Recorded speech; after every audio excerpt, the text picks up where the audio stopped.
Be a part of the best pro wrestling podcast today by supporting the Going In Raw Patreon. You can enjoy access to the live taping of the show, exclusive merchandise, and patron-only episodes, and so much more. Support Going In Raw today. Click the link in the description. Hey,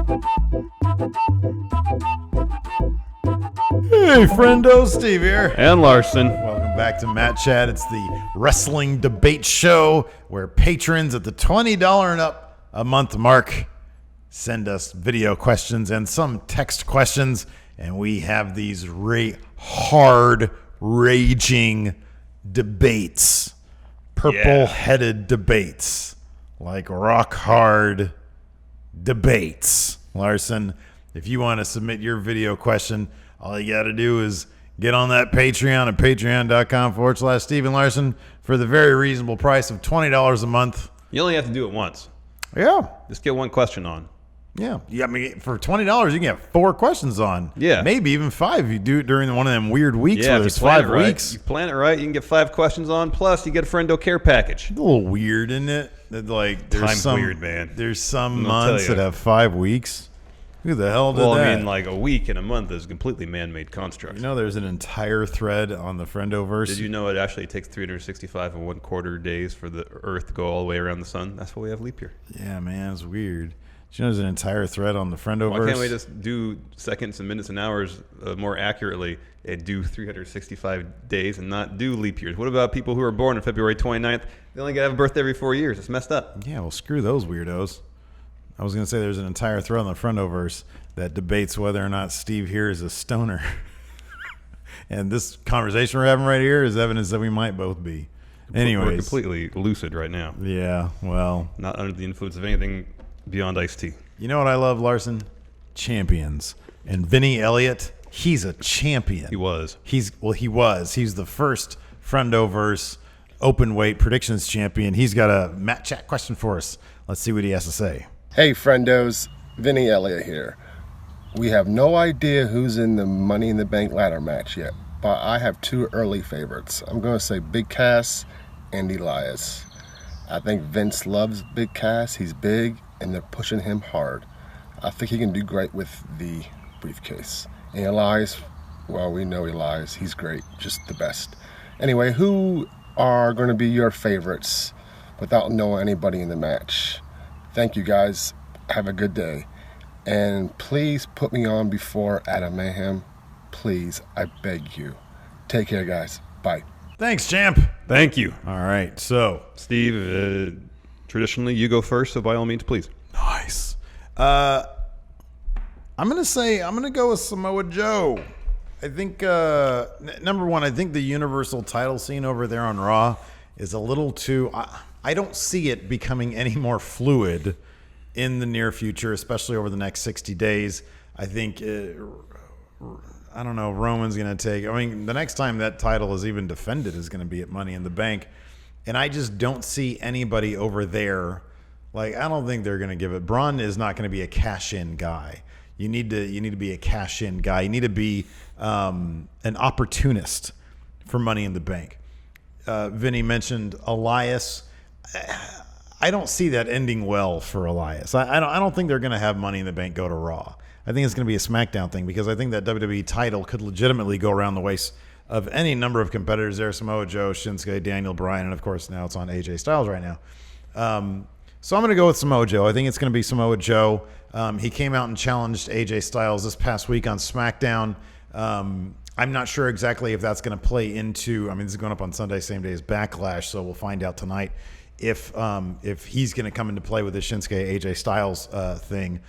But I could see if Shinsuke picks up that belt and AJ Styles and Samoa Joe have a thing, I could see him being added to the Money in the Bank match, pulling down that Money in the Bank briefcase. Maybe if AJ Styles picks up that title again, or if Daniel Bryan picks up that title down the line, Samoa Joe can then be the opportunist, which he's shown he can be sometimes, and cash in on one of those guys. All right. I agree with most of your arguments, save for the person you picked.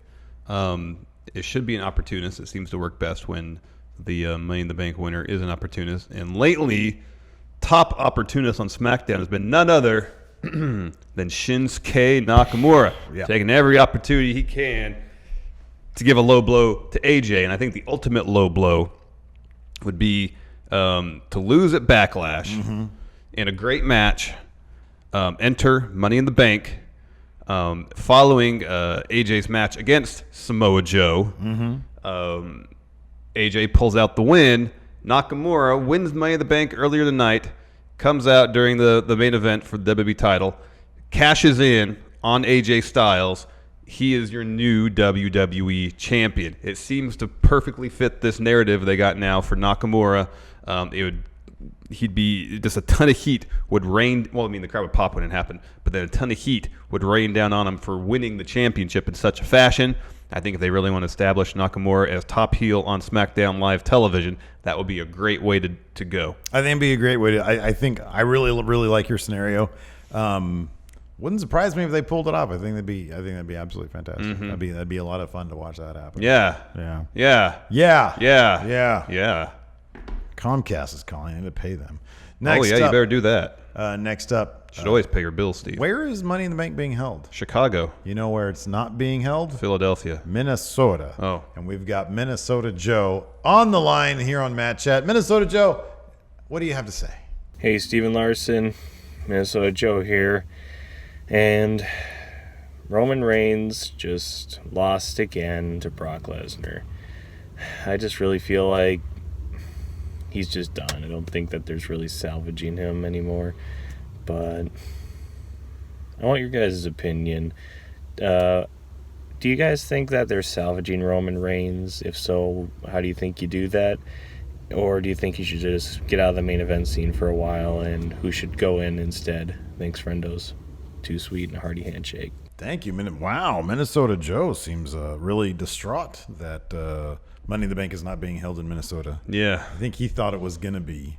And then somebody told him right before he hit record, hey, Joe. It's not Minnesota in the bank. This year. right. This is still Chicago in the bank. And he's like, oh, man, record.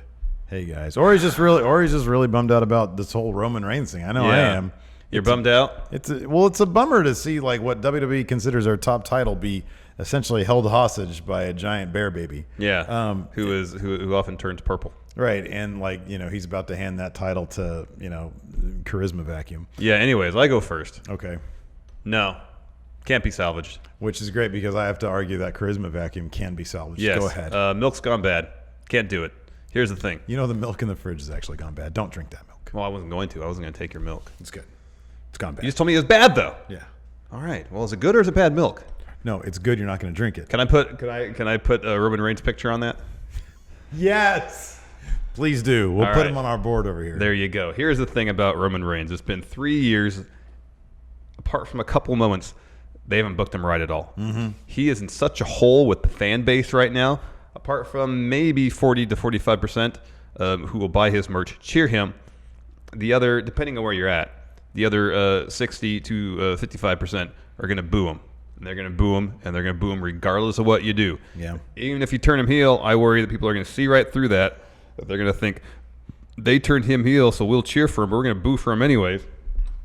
Just despite the fact that they turned him heel, so we would cheer for him because they think they know us better than we know ourselves. But WWE, you don't know us at all. We're going to boo him anyways. Anyways, they got to do a complete repackage at this point. Chill Roman is the only way they can go. Get him comfy. Give him some cool retro Jordans, maybe. Well, yeah, that's what we're doing or on some our show. Slides. Yeah. Some comfy shorts, either cut off sweatpants, Zubaz shorts, something like that. A comfy, relaxed fit shirt. I like the idea that he would get sweatpants during the winter and then cut them to be That's shorts. just what you do. That's what I do. That's the thing. I'm wearing shorts that I made. Yes. Anyways, no, if they're not going to put the Universal title on him right now, and they're going to realize, okay, this just isn't working in terms of making him face of the company, they got to kind of push him down the card and kind of hit the reset button, start over. Maybe a slight repackage. Have him form a tag team with somebody. Turn heel tag team, and just keep chipping away, giving him some character that's consistent with some vision behind it, and then maybe in 2 to 3 years, you can put him in a position again where he can main event a WrestleMania, he can win that Universal WWE title, and the crowd won't dump all over it. That's the only option at this point. All right, here's the thing. I mean, so I don't know. Milk's gone bad, Steve. We're splitting hair. Yeah, but you're talking about bringing that milk back to being good. I think it can happen sooner than that. Here's the thing, man. Every single time, they have done something correct with Roman Reigns. They've done 10 things wrong. Which over the past probably year, 50.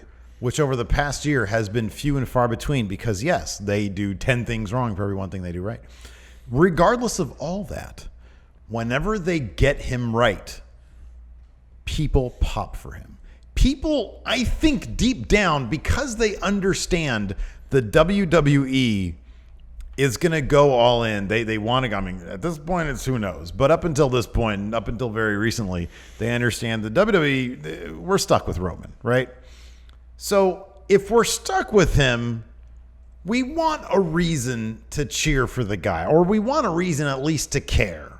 So if he goes heel, if honestly at this point, if he does anything but just because all he does is he just lumbers to the ring, says a couple of sleepy words, and that's kind of it. And then when a match happens, it's just finisher, because all we've gotten recently is him versus Brock.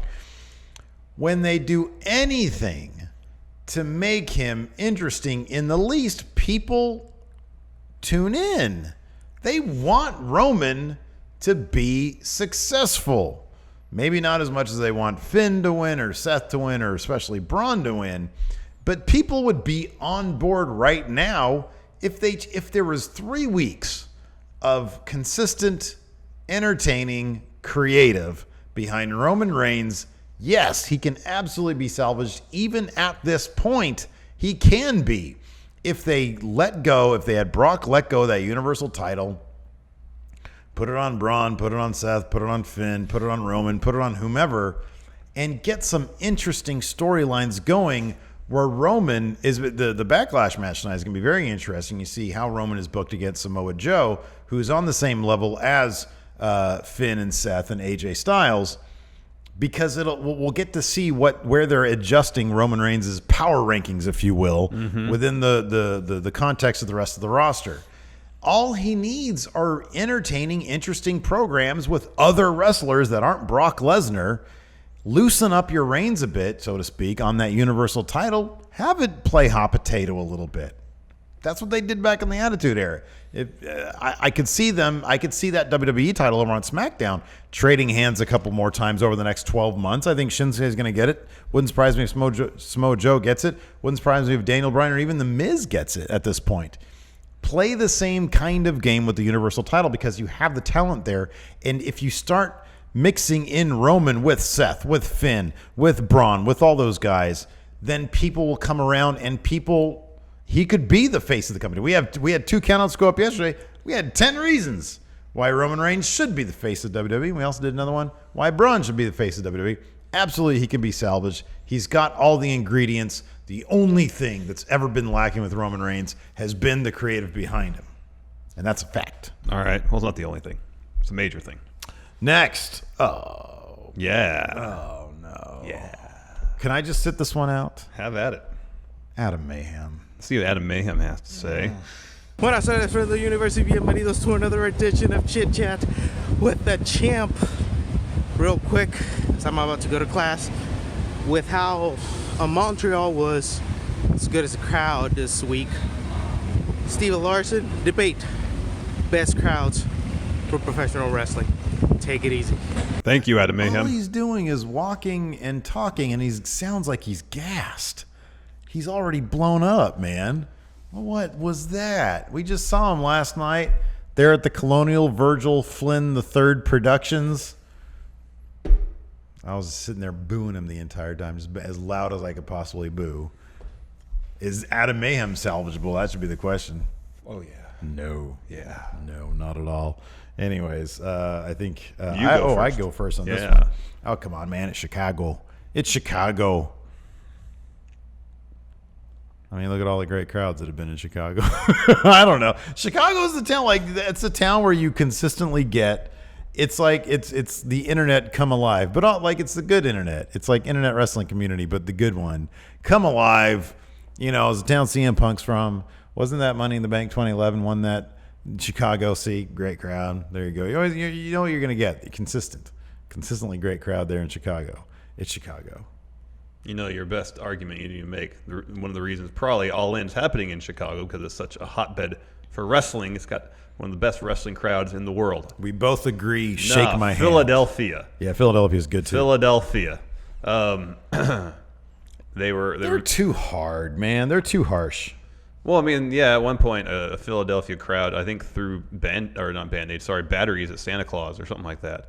They've been known to throw batteries at opposing That's players horrible. at Phillies games. That's But that wasn't that's a wrestling terrible. show. Same Very people. passionate sports fans in Philadelphia. Oh, no Here's way. the thing. How about those Sixers? Yeah, the process is working. Here's the thing about Philadelphia. Mm-hmm. They're not shy about voicing their opinion. Here's the thing. Roman Reigns won Rumble 2015. Even with The Rock out there to raise his hand, booed him. That's classless. No, it's not classless. That's classless. Voicing their opinion. No, that's classless. What are you supposed to, it's like an automatic response. You're supposed to cheer for The Rock? Yeah, and No. Roman Reigns. You want a Stop. classier fan? Stop. You go to the Windy City. Let me finish. All they do is chant CM Punk. Let me finish. With good reason. He was the best ever Not the best ever, no. in the world. But then fast forward to less than a year later, Roman wins the title in the same arena, in the same city. The place cheers because it was good storytelling. I don't think it had anything to do with Roman. It could be just about anybody in that position. You're on a Raw. There's some intense action going on in the ring. Good storytelling. You see a title change on Raw. You don't expect that. You're going to pop. And they popped. Huge. It's the most over Roman would probably ever be in his entire career was that moment right there when he punched Vince McMahon and won the WWE title off Sheamus. And that was in Philadelphia. They made the moment special. Yeah, man. Special. Chicago. Philadelphia. Where are we going in September? Where we just book our plane tickets? Chicago. Chicago, because that's where the money fans are right there. Hopefully they're money fans because we got to find a way to pay for those plane tickets. Yeah. Anyway, speaking of plane tickets, let's talk about Mr. Dope. He's got Yes. a great question about 205 Live. Oh, this is my favorite question of the week. I love this. This is a great question. Let's see what he has to say. Hey friendos, it's Mr. Dope. So, I think we all remember the Brawl for All back in the day. Now, if they did another one, but only with 205 members, who would win? Thank you. What a great question. Thank you, Mr. Dope. How Great much, question. let me ask you, how much would you love to see them little dudes in 205 Live throw hands? I'd love it. Hands. Hands. Get these hands. Who goes first? I do Hideo Itami. Why do you say that? I mean, he's the most proficient striker on all of 205 Live. Is that a shoot? Does he have actual MMA experience? I thought he had some kickboxing experience. They keep talking about I don't that. see that anywhere, man. A former amateur kickboxer. Oh, amateur can mean anything. I'm a former amateur kickboxer. I took cardio kickboxing with all them rich wives in Granite Bay for a couple months. That could be anything. Listen. Let me see you kick. Go there and throw a roundhouse kick. Well, it's probably going to be terrible because I'm an amateur. Yeah, but so is he. No, but his kicks look good. Well, yeah, because he's an actor. He's an actor. Give me Hideo Itami. You know who isn't an actor? Who's done actual MMA in 205 Live? Jack Gallagher. Gentleman Jack What's his Gallagher. record? What's his MMA record? Better than his? Well, he hasn't fought in MMA. Maybe Exactly. if he did, he'd be undefeated. Maybe he wouldn't be in wrestling. Oh, give Maybe me a he'd break. He'd be a champion in MMA. You don't know these things. I don't want Gallagher. I want Jack Gallagher. That's your choice. Gallagher, the comedian. Gallagher, the comedian. All right, here we go. Independent circuit. Can't you find any information about it? Hold on a second. Here we go. He was trained by OK. Oh, yeah, here we go. I don't. Let's see if I can find MMA. Oh, here we go. MMA wins. Let's see here. Jack Gallagher's MMA wins prove the WWE has a future star on their hands. The 26-year-old is, oh, look at this. The 26-year-old is known for unique submission holds. The first took place in December 2015 at the Night of Gladiators 25 event, where Gallagher took down some poor sap named Stephen Cowley in under 10 seconds. Immediately took control. All right. His second fight win came in April of this year. Well, I don't know this year, but some year. He locked in an armbar on Cesar Valencia at the ICE FC 13 event and certainly showed improvements in the striking department. What is this article from? Oh, from Give Me Sport. From Give Me Jack Gallagher. No way. Oh man, he wreck. He would say, Hideo would say, respect me, and Jack Gallagher. I don't see anything in there about striking or anything. That's all ground-based submission stuff. It said his striking game is improving. It said right here. But now he's a wrestler. He certainly showed improvements in the striking department compared to his first outing. But now he's a wrestler, so he's no time to practice striking unless he's practicing work headbutts. Getting better. Hideo ain't practicing nothing except yeah, for... he is. No. You see him break Brian Kendrick's orbital bone? Yeah, he's not even a good... He's supposed to be protecting his guys, man. That was a shoot. It's supposed to be a work. Shoot means real. Work means fake.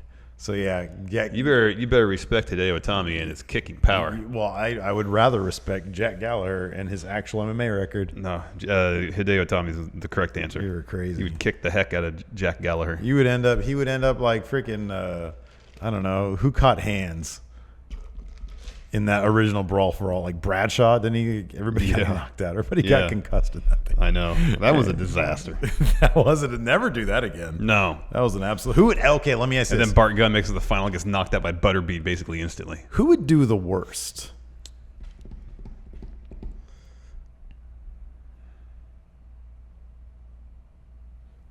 I'm trying to think. Yeah, I don't really know any of their. Maybe Noam Dar? Oh, Mark Andrews.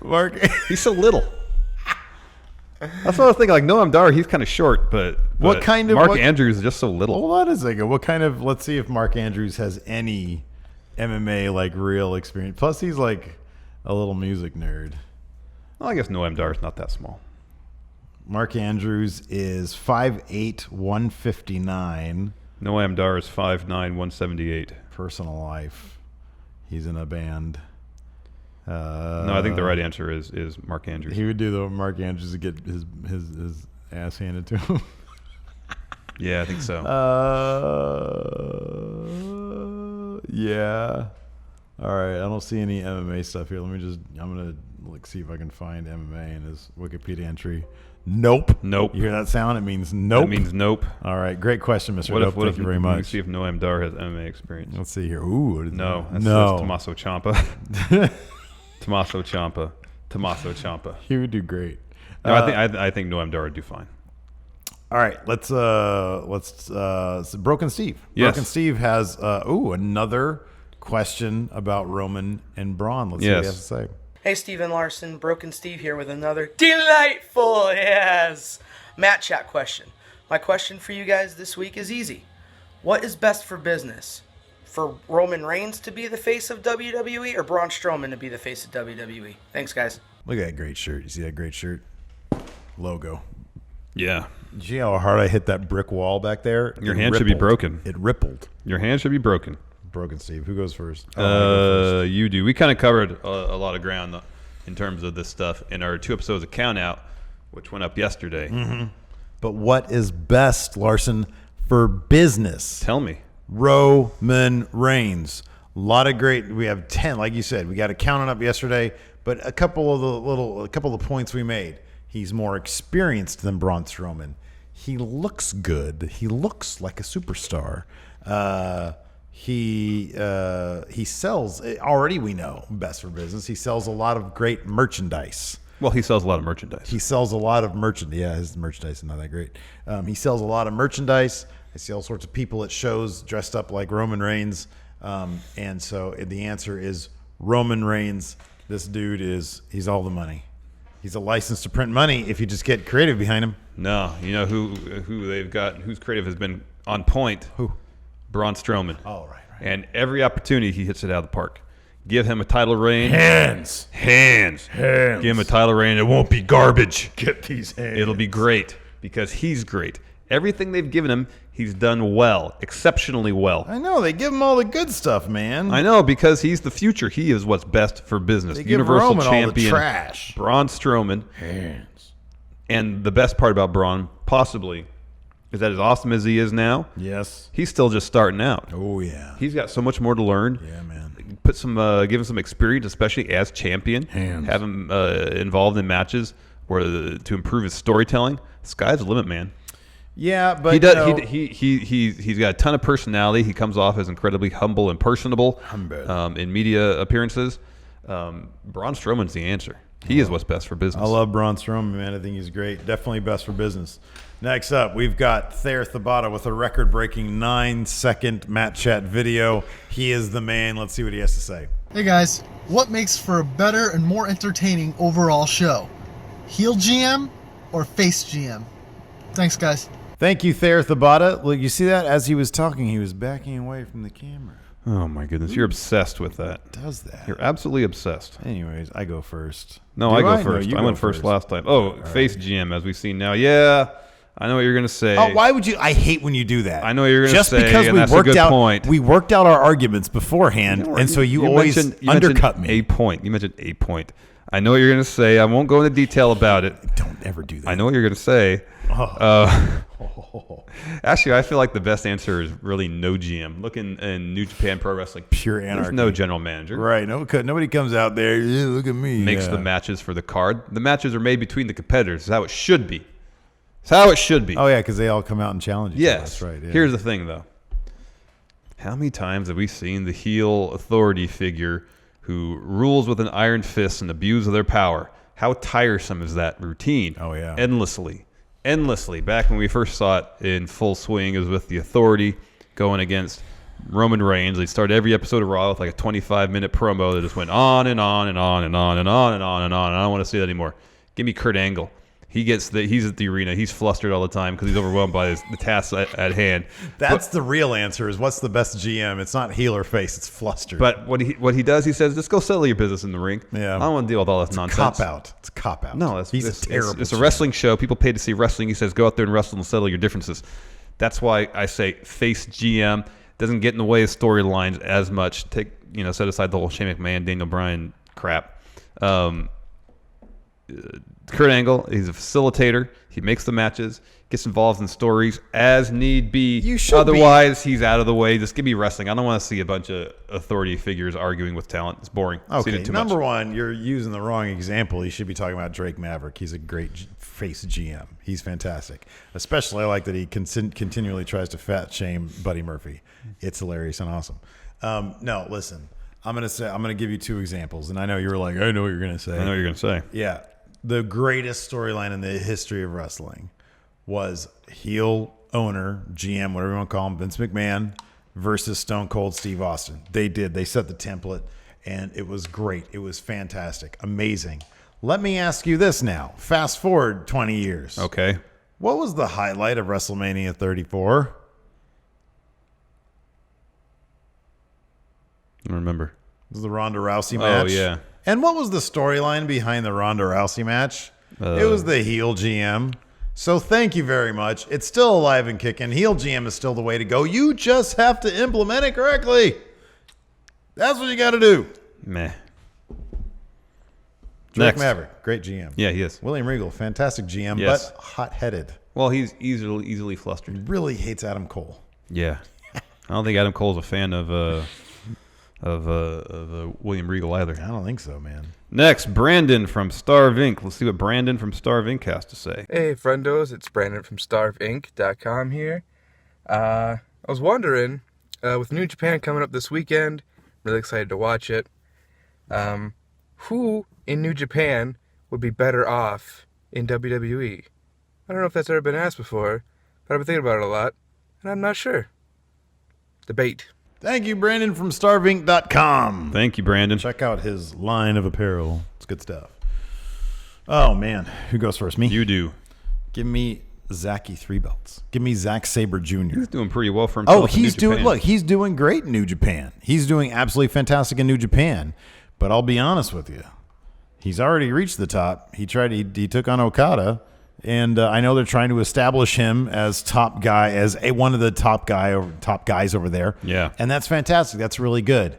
But man, there's a part of me that, and here's the thing, his age and his style of wrestling really does they're conducive to him having a long career. He'll end up in the WWE eventually. We saw him in the Cruiserweight Classic. He was great. He's not going to go back. He's not going to go to 205 Live anytime soon. But he will end up back in the WWE at some point. He'll be NXT champion. He'll have a huge main roster debut. He might not even need to go to NXT. I don't know. He's one of my favorite wrestlers right now. Yeah, he's fantastic. I don't necessarily think. I think that yes, he could totally be IWGP Heavyweight Champion one day. However, right now he could be in the mix with Samoa Joe, AJ Styles, Daniel Bryan over there on SmackDown, putting on 5-star matches on free TV. He could be doing that right now.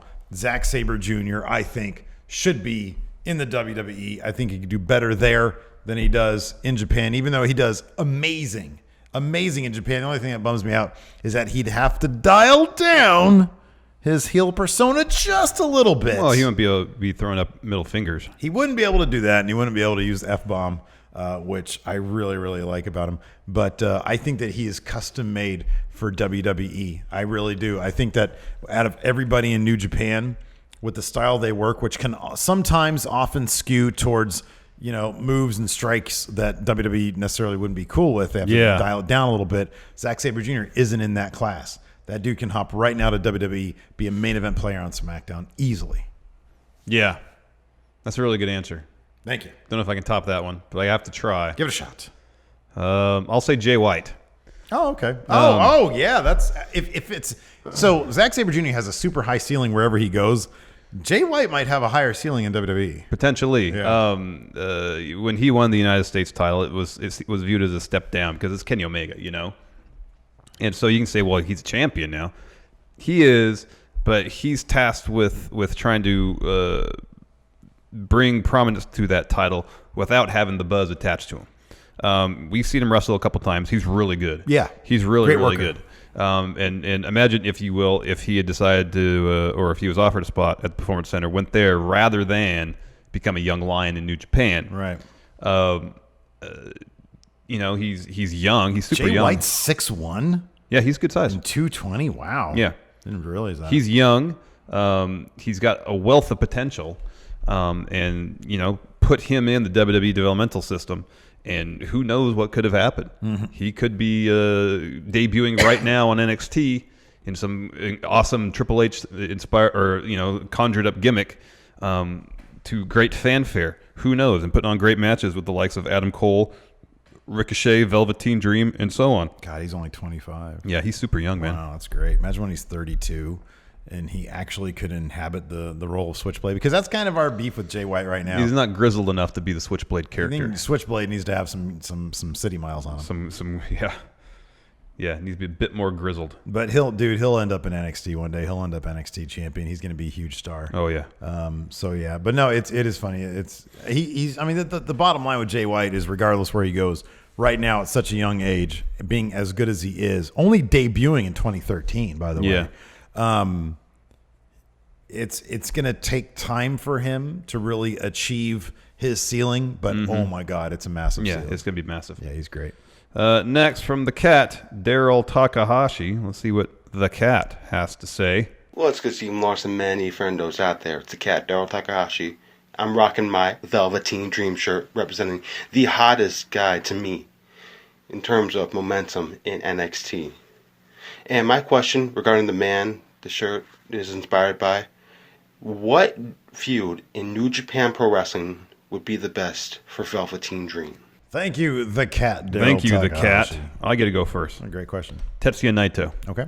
Naito does some of, if not the strongest character work in all of New Japan Pro Wrestling. True. And Velveteen Dream thrives in storylines storied around character.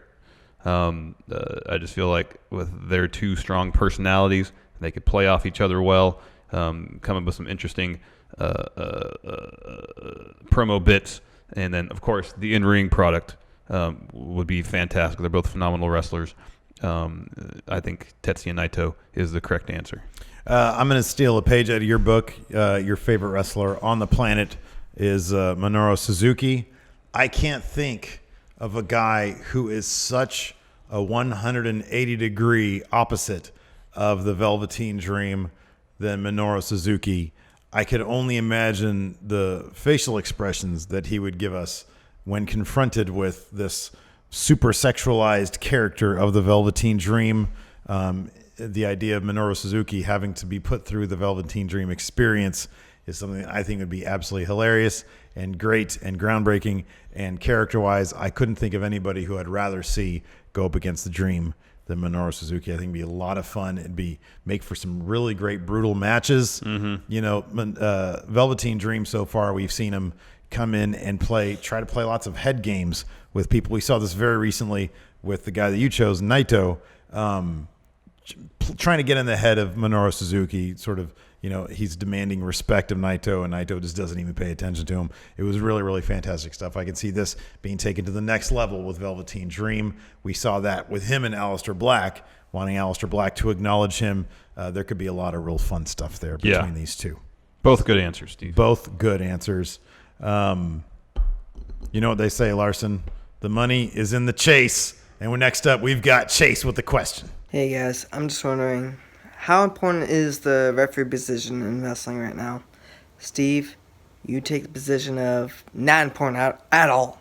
At all. Larson, it's very important. All right, thank you. Bye.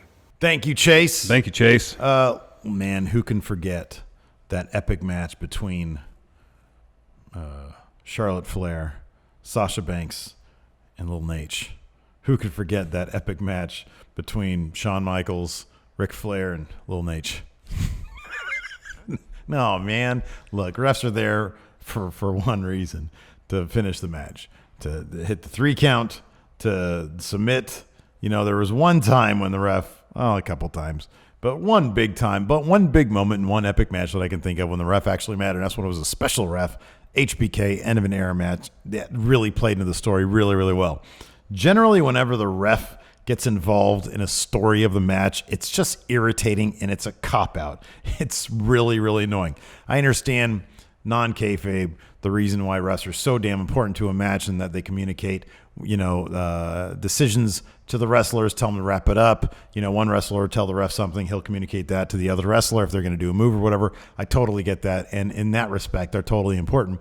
However, in the actual story of the match, if we're going to sit there in the universe and take these refs in the world of kayfabe, they are completely irrelevant to a match. Nobody has ever popped for a ref outside of New Japan. We all pop for Red Shoes and we all pop for Tiger Hattori. Exactly. But come on. Do you know why people pop for Tiger Hattori and Red Shoes? Because they add to the match. Well, come on. They do. Now. Look at Red Shoes. Sell moves. He's not taking bumps, but when someone does something amazing or mind blowing or incredibly painful looking, he reacts to it. He is our proxy in the ring, reacting to what's going on in the ring. We see him react. We react accordingly. Also, I love when Red Shoes does this. Two people like do a move to each other, both knocked out, and he tells one of them, "Go for the pin. Go try to cover him." It's too much, man. No, man, it's too great. Much. It is great. And even in WWE, the refs do that too. There's a high impact move. They respond. They react to it. They're like us. They react to incredible stuff happening in the ring, and it brings reactions out of us when we see the refs do it. So essentially what you're saying is they're the Brock Lesnar guy inside the ring. A little bit more than that. They're not super fans. Okay. They're paid talent. They add to the match.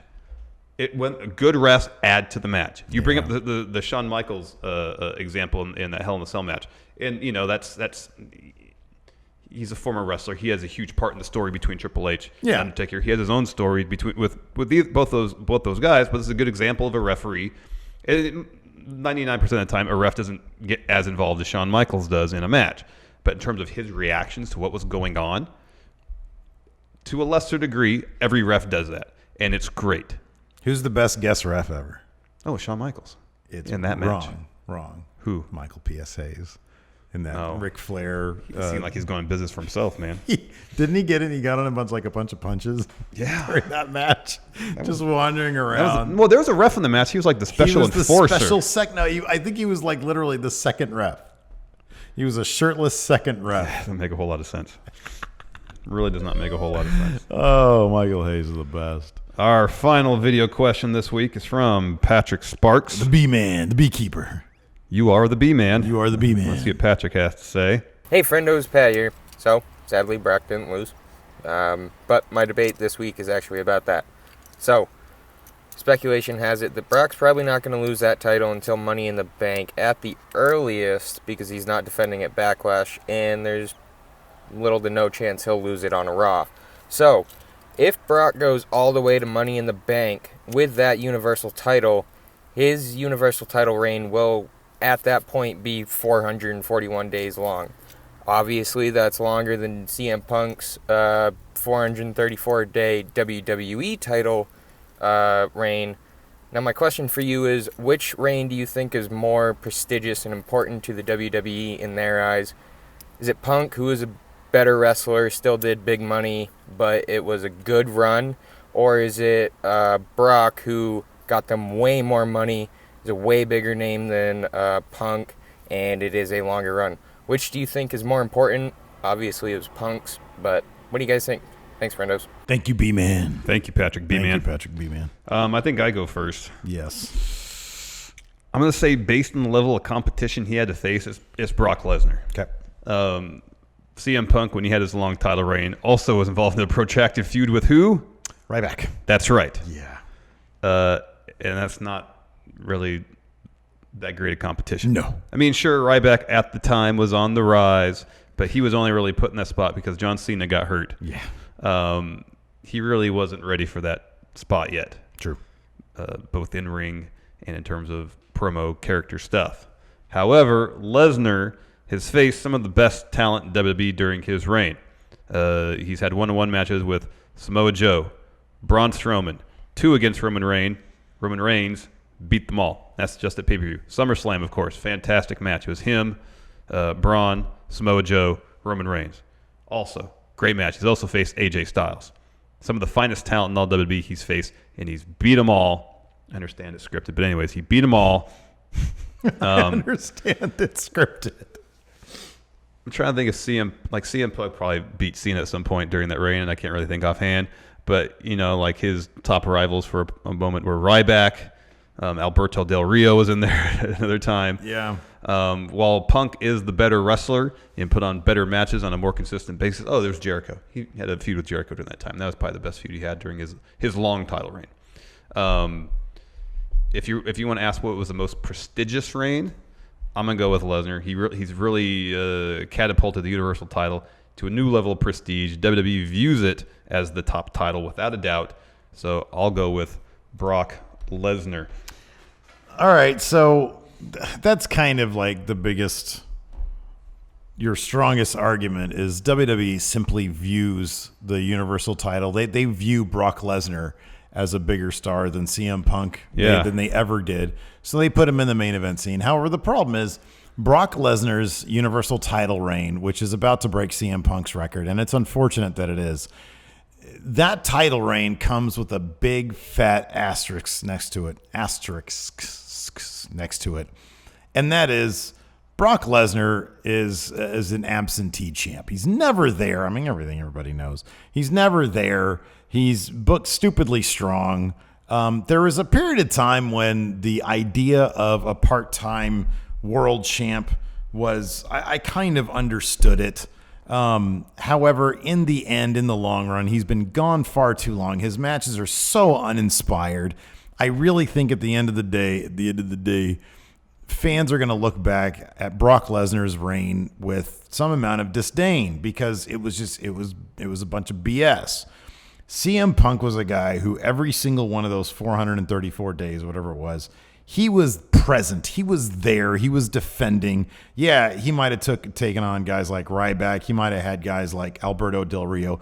But he won the title originally before he started the long streak and before Alberto Del Rio took it back from him. He kicked things off with an amazing match with John Cena. He fought Daniel Bryan in a champion versus champion match on Raw. He had a brief feud with Daniel Bryan during his long reign, too. Exactly. So he had, and the bottom line is he was always there, and he was always working.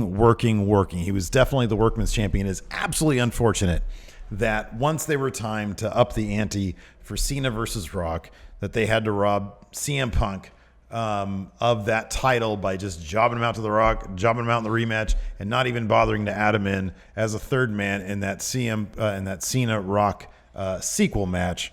I think that would have added so much to the match. It's a bummer they didn't do that.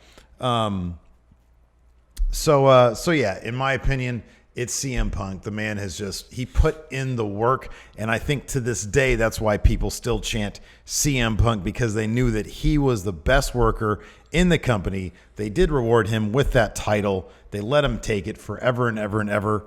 And Brock Lesnar is just because he's the big money guy. He's the big money attraction. That's the only reason they had that title on him. And there's some validity to that. I just think that real wrestling fans appreciate the work ethic that CM Punk had. And yeah, that's why I think his reign, his legacy will be in much higher regard than Brock Lesnar's at the end of the day. Yeah, maybe. Next, some text questions. First, from non-news fanatic Cerberus. His question is, who is the best wrestling actor, Dave Batista or Dwayne "The Rock" Johnson? 2 handshakes and a hearty sweet. Oh, too sweet. I handshake. get it. They reversed it. Well, thank you very much, Thank you. Cerberus. Let me ask you something. What does best mean? Well, what's our criteria? Being good. Yeah. Kayfabe. Yeah. Legacy. Correct. I'm going to go with Dwayne "The Rock" Johnson. All right. Being good, Dwayne "The Rock" Johnson has shown a wide range of performance abilities. He was a singer in Moana. He showed off his singing chops there. He's done dramatic, like in his amazing role in Southland Tales drama. Or is that a comedy? I don't really know. And he's the biggest actor right now on the planet. I would actually I'm looking forward to when The Rock transitions into dramatic role guy, because I think it'll be pretty interesting to see what he does with that, because that's going to come. He's going to want an Oscar at some point. So yeah, I think, and he makes all the money in the world. I think he made like $65 million last year, whatever it was. Now he's producing. He's got Cena in his production company. But yeah, come on, the biggest actor in the world. Come on, man. He's sitting there having these great, in that Rampage movie, talking to the big CG ape guy, and it's bringing tears to my eyes. He's great. I wanted to go see that stupid earthquake movie, the San Andreas movie. And you know what? It was a charming movie because he's such a good actor. Okay. Or at least he's charming. All right. Give me Dave Batista. Tell me about Dave Batista. He's great, too. Speak of range, he has, you've shown in his brief filmography, a wide range. He steals every scene he's in as Drax in the Guardian of the Galaxy / Avengers movies. Comedy gold. Dude, he stole every scene he was in Infinity War, he stole. It was great. He's fantastic. You need to watch Blade Runner 2049. I know, I do, man. He's in the movie very briefly in the very first scene, but it's such a still, quiet scene, and he plays it perfectly. Batista has a vulnerability in his face, in his eyes, and a gravitas, because he's a tad older. Yeah. That really, it's funny because he's a big jack dude, right? But it really humanizes him. Yeah. Like that comes across so well on the it's screen. perfect for this first scene in Blade Runner, given the circumstances. I don't want to spoil anything. Yeah, please don't. He definitely seems like he's given in the hands of the right director, in the right role. I'm not saying he's going to win an Oscar, but he might be in award contention someday. I don't know if The Rock is interested in that. He seems cool being in action movies, comedies, and making all sorts of money. Totally fine. Batista seems interested in working with good directors, telling interesting stories. So for that reason, I'm going to give him the edge. He's got a long acting career ahead of him. He's pretty much just getting started. He doesn't have the oeuvre of The Rock, but give him time. I think he's going to do some stellar work. Give me Dave Batista. Do you know why Batista wins this argument? Because every movie The Rock is in, who's he playing? The Rock. Every movie Batista's in, the character. Something different. The character he's portraying. Yeah. And that's why. Really watch Blade Runner. Check it out. I know. Maybe this weekend I'll do it. Yeah. Oh, how much time I'll have. Next, we got a question from Will. It's Joe Shea. His I'll question. read it. Yes, please do. The greatest Royal Rumble happened probably about a week ago now, and it was good, but that has me thinking. I'm reading this in the voice of like a Civil War letter, like in a Ken Burns documentary. What would a greatest Money in the Bank look like? Would we get a 10-man, or now I'm just Undertaker. Would we get a 10-man or 15-man ladder match? And what would they compete for? What other matches are on the card? I want you guys to each book your own greatest Money in the Bank cards, and whomever has some NXT talent we've never heard of in their ladder match gets extra points. Hashtag who is Babatunde Bay? Babatunde, whatever his name is. Yeah. Anyways, I go first. You go first. I go first. Okay, we can just more or less discuss this. Let's I feel collaborate. like the greatest Money in the Bank. 10 men and 10 men and 10 women. I can't talk right now. Blah. Per Money in the Bank match feels like too many. Okay, that's too many people in the ring. 8 is the maximum. So an 8-man and 8-woman Money in the Bank ladder match. Wait, what is it usually? 6. Oh, okay, so 8's good. Yeah, 8's good. Okay. Well, here's the thing. It wouldn't be called the greatest Money in the Bank match. It would be called the most Money in the Bank match. Yeah. Because more money is the greatest. Yeah. Yeah. Yeah. So it'd be the most money more in the Money bank. in the Bank match. More Money in the Bank match. Yeah. And just be a larger briefcase. It'd be a larger briefcase with a larger contract. Yeah. All the font is bigger on the contract. With more specific terms. And instead of one title shot, you get to cash in twice. Yeah. So it's 2 contracts. Yeah. More terms, larger print. Mm-hmm. Therefore requiring a larger briefcase. Right. It'd be like the Feast or Fired match. Yeah. Where there's like 4 briefcases, but all 4 briefcases are dangling above the thing, and one person has to grab them all. Okay. Yeah. So it'd be that. But there would be no Fired in there. It would all be title shots. Yeah. Yeah. But for specific titles. Yeah. So in the men's match, 8 competitors. Who's in it? Well, let's take anybody who's a champion now. Don't involve them. Okay. But all time. Let's take... Oh, all time. Okay. Yeah, because it's... Shawn Michaels. Look, man, the Saudis, they can pay for some time travel shit. Right? Shawn Michaels, Ric Flair. I would say the greatest, or one of the greatest Money in the Bank competitors of all time, Shelton Benjamin. He's always good for some exciting moments in those matches. Okay. Chris Jericho, he invented the Money in the Bank match. Perfect. Edge, the first Money in the Bank cash-in guy. Yeah. CM Punk. Perfect. First to win 2 of them. Yeah. There's only one active wrestler in that group. That's good. Okay. It's all right. The women's Money in the Bank match. Sasha Banks. Becky Lynch. Bayley. Asuka. Lita.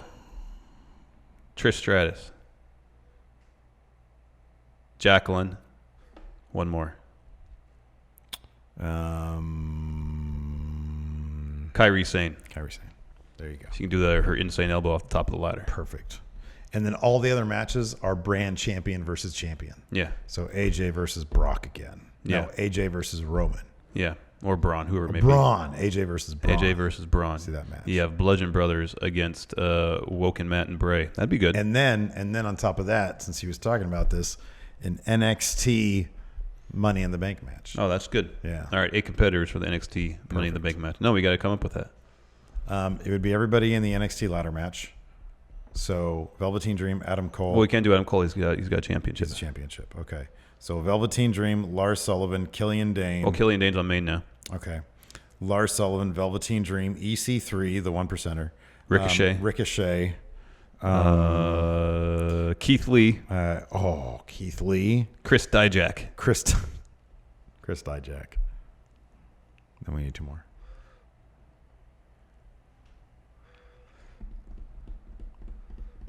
Leo Rush. Yeah, I was about to say him. Dan Matha. Because he wanted a... Who is that guy? Yeah. Dan Matha. Perfect. Who wins? Dan Matha. Thomas Fox has a text question. When I think of the Attitude Era, 2 names stand out to me the most. Stone Cold Steve Austin and The Rock. My question is, who is a stronger personification of the Attitude Era? Steve, I'd like you to argue the point of Stone Cold Steve Austin. And Larson, you have that mill-mouse son of a bitch of The Rock. Thanks, friendos. Who's the personification of the Attitude Era? It's The Rock, man. What? You're crazy. I mean, wrestling was never more popular than it was during the Attitude Era. the greatest crossover mainstream star of the Attitude Era is not Stone Cold Steve Austin. It is The Rock. He is the highest paid movie star, maybe in the entire world, for sure, here in the States. Man, come on now. You and I both know the answer. It's Stone Cold Steve Austin. Come on. It's the Austin 316 shirt. Yeah. It's the middle fingers. It's whatever the fuck this was. Playing a it's trombone Austin or something. versus McMahon. Look. Swilling beer in the middle of the ring. We both love The Rock. We think he's fantastic. He's great. But the man who personified the Attitude Era is Stone Cold Steve Austin. Austin McMahon. Come on. It doesn't. I will say this. They didn't name their second show after anything Stone Cold said. They did name their second show after one of The Rock's catchphrases. That's true. Look, man, I love The Rock. And The Rock is right up there. I'm just saying Stone Cold was the Attitude Era. Because look at what happened when he left. It's not like Stone Cold. It's not like The Rock. I'm sorry. When he was injured for those 9 months and they had to do WrestleMania 2000 without him, it's not like The Rock really took. Like there was that made me sad. There was no singles match for that main event. I know they did that crappy fatal 4-way with the McMahon. In every it should have corner. been Triple H versus The Rock. I That's know. what it really should have been. Then. I know. What a bummer. I know. Stevie B, the enforcer himself, has a question, and his question is this: You guys of Vince Russo, bro. How would you book a Velveteen Dream Ricochet program in WCW 2000? Get it on the cover of USA Today, bro. All right, this is what you do. You bring in Ashton Kutcher, because I'm pretty sure that 70s show is hot shit right there, right? So you bring in Ashton Kutcher. You got Velveteen Dream one side, Ricochet on the other side. Ashton Kutcher comes in. Somehow he wins the title. Okay. I don't know. That's all I got, bro. You're just recasting David Arquette with Ashton Kutcher. Yeah, pretty much. And then on top of that, it's Vince Russo, so there'd be some weird sexual stuff happening between Velveteen Dream and Ricochet. We'd hear all sorts of reports about both these guys just wanting to put on a great match with some good storytelling, great characters, and Vince Russo saying, "Nah, bro, we gotta be shocking. We gotta beat Vince at his own game, bro." All that kind of crap. And then Vince Russo somehow wins the title himself. That would be the end game. That'd be the end game right there. Is that they have this great cage match between Velveteen Dream and Ricochet, and at the end of it, Vince Russo wins the belt. By being speared out the cage. Yeah. Exactly. Yeah. In football garment. Anyways, what a great episode of Matt Chat that was. Spirited debate. Oh, yeah. Look at wow. Almost an hour. Almost an hour. Look at that stuff. Anyways, that's it for the show. Again, like we said, patreon.com/Stephen Larson. If you want to participate in Matt Chat, $20 a month gets your video question here on the air. Do it once. Hey, the $20 mark is a really good mark because you get the Friendo Care Package. You're paying for the Friendo Care Package. Plus, you get like 4 or 5 weeks of airing your question on Matt Chat. If you like it, great. Keep on doing it. If you don't like it, then it's cool. You don't have to do it. You can send us the next question and then just stop being a patron forever. It's okay. It doesn't matter. Yeah, it's totally fine. It's all great. Anyways, that's it for the show. Till next time. We'll talk to you guys later. Bye.